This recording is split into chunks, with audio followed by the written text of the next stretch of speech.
नमस्कार दोस्तों, स्वागत है आपका मेरे चैनल में। मैं हूं आपका होस्ट किशन और लेकर आया हूं आज आपके लिए एक और रोमांचक वीडियो। अगर आपने हाल में ही सोशल मीडिया पर स्क्रॉल किया है तो आपने ज़रूर वो खूबसूरत जिबली स्टाइल आर्टवर्क देखे होंगे जो इंटरनेट पर हर जगह छाए हुए हैं।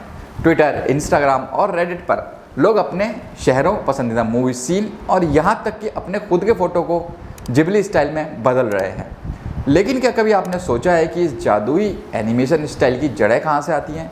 क्या आपने महसूस किया है कि जिबली की फिल्मों में कुछ ऐसा है जो आम एनिमेशन से बिल्कुल अलग और गहराई से भरा हुआ लगता है? और अब जब AI आर्ट टूल किसी भी इमेज को जिबली स्टाइल में बदल सकते हैं तो क्या ये सही है? क्या इससे असली कलाकारों की मेहनत की अहमियत कम हो जाती है? आज हम जिबली की विरासत, उनकी एनिमेशन स्टाइल और AI जनरेटेड जिबली आर्ट की नैतिकता पर चर्चा करेंगे। स्टूडियो जिबली की कहानी सिर्फ एक एनिमेशन स्टूडियो की कहानी नहीं है, बल्कि एक कला, समर्पण और जुनून की कहानी है। इसकी शुरुआत 1985 में हुई जब दो महान जापानी एनिमेटर्स मियाज़ाकी और ताकाहाता ने मिलकर एक ऐसा स्टूडियो बनाया जो एनिमेशन को सिर्फ बच्चों की कहानियों तक सीमित ना रख के उसे कला और भावनाओं का एक माध्यम भी बनाए। जिबली की फिल्मों की खासियत यह है कि इसमें सिर्फ कहानियाँ नहीं होती, बल्कि इसमें एक आत्मा होती है। चाहे वो माय नेबर टोटोरो का मासूम जादू हो, स्पिरिटेड अवे की रहस्यमय दुनिया या प्रिंसेस मोनोनोक का पर्यावरण से जुड़ा गहरा संदेश, हर फिल्म किसी न किसी गहरे जीवन सत्य को छूती है। लेकिन जिबली फिल्मों को खास बनाती है उनकी हाथ से बनाई हुई एनिमेशन स्टाइल। जब बाकी स्टूडियो डिजिटल एनिमेशन की ओर बढ़ रहे थे, तब भी मियाज़ाकी और उनकी टीम हाथ से एनिमेशन बनाने की परंपरा को जीवित रखे हुई थी। उनका मानना था कि हर फ्रेम को हाथ से बनाना उसे ज़्यादा इंसानी एहसास देता है जो कंप्यूटर से कभी भी नहीं आ सकता। और यही वजह है कि उनकी फिल्मों के सीन एक जिंदा पेंटिंग की तरह लगते हैं।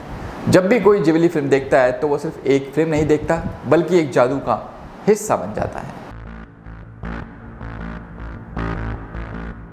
आजकल सोशल मीडिया पर हर जगह जिबली स्टाइल की इमेज और वीडियोस वायरल हो रहे हैं।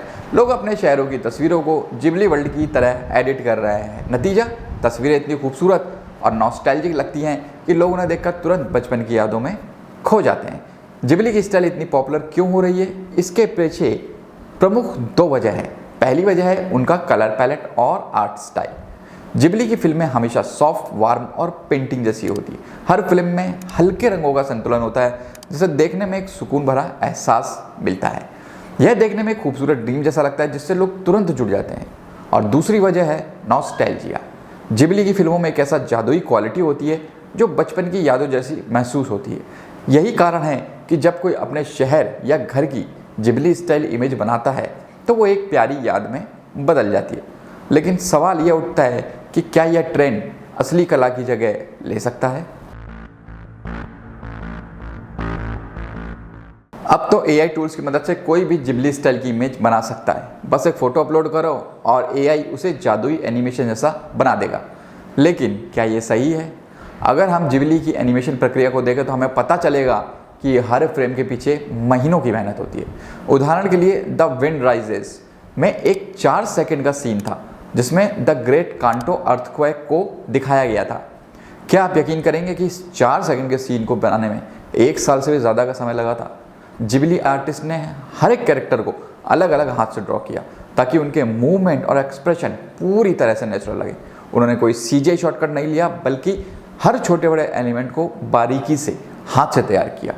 मियाज़ाकी ने खुद इतिहास की कई किताबें पढ़ी, पुराने फ़ोटोज़ देखे और भूकंप के समय के लिखित रिकॉर्डों को स्टडी भी किया ताकि वे इस तबाही की असली भावना को पकड़ सकें। यह सिर्फ एक एनिमेशन सीन नहीं था, यह इतिहास को जीवंत करने की एक कोशिश थी। अब सोचिए, जब एक 4 सेकंड के सीन को बनाने में इतना प्यार, मेहनत और समर्पण लगा हो तो क्या कोई AI सिर्फ एक क्लिक में जिबली आर्ट की आत्मा को पकड़ सकता है? AI generated Ghibli style image कई लोगों को आकर्षक लगती है, लेकिन क्या ये असली आर्ट है? यह सवाल सिर्फ जिबली तक सीमित नहीं है, बल्कि पूरी कला इंडस्ट्री के लिए एक बड़ा मुद्दा बन गया है। AI आर्ट के दो पहलू हैं। एक तरफ यह कलाकारों के लिए एक बेहतरीन टूल साबित हो सकती है जिससे वे नए आइडियाज़ को तेज़ी से विजुलाइज कर सकते हैं। दूसरी तरफ अगर ये टूल उन कलाकारों की मेहनत की जगह ले जिन्होंने सालों तक इस कला को सीखा है तो यह गलत होगा। AI को पूरी तरह खारिज करना भी सही नहीं होगा क्योंकि यह टेक्नोलॉजी है, लेकिन AI जनरेटेड आर्ट को सिर्फ एक स्टाइल के रूप में देखना चाहिए, ना कि असली जिबली आर्ट की तरह। अगर आप सच में जिबली स्टाइल को पसंद करते हैं तो सिर्फ AI आर्ट को शेयर करने से ज़्यादा ज़रूरी है कि आप असली जिबली फिल्मों को देखें, उनके आर्टिस्ट को सपोर्ट करें और उनकी कला की गहराई को समझें। स्टूडियो जिबली हमें सिखाता है कि कला सिर्फ खूबसूरत दिखने का नाम नहीं है, बल्कि उसकी आत्मा भी होती है। मियाज़ाकी और उनकी टीम की डिटेलिंग, उनका धैर्य और उनकी कहानियों की गहराई वह चीज़ें हैं जो फिल्मों को समय से परे लेके जाती हैं।